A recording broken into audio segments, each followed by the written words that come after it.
Manny Pacquiao galit na galit matapos ipamana lahat ni Mami Junisha kay Eman Bacosa ang yaman nito.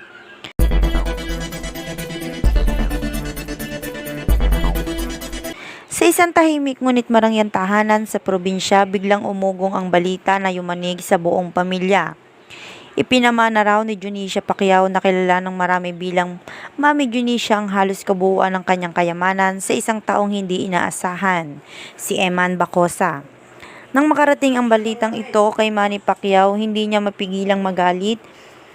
Hindi dahil sa pera, sapagkat kilala siya bilang isang taong mapagbigay at hindi gahaman, kundi dahil sa bigat ng emosyon at tanong na bumabalot sa kanyang puso.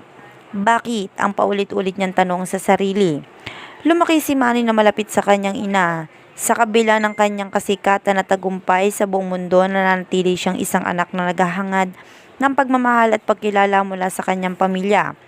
Kaya naman, mariin niyang tila ipinagkatiwala ang lahat sa ibang tao. Tila may bahagi ng kanyang pagkatao ang nadurog. Sa kabilang banda, si Eman Bacosa ay nananatiling tahimik. Hindi siya agad nagpakita sa publiko at lalong nagdulot iyon ng intriga. Sino ba talaga siya? Ano ang kanyang naging papel sa buhay ni Mami Junisha? Maraming haka-haka ang lumabas. May nagsasabing matagal na raw itong pinagkakatiwalaan. May iba namang naniniwalang may mas malalim pang dahilan. Habang lumipas sa mga araw, unti-unting napalitan ng pagninili ang galit ni Manny. Kinausap niya ang mga taong malapit sa kanyang ina at doon niya nalaman ang isang bagay na hindi niya inaasahan.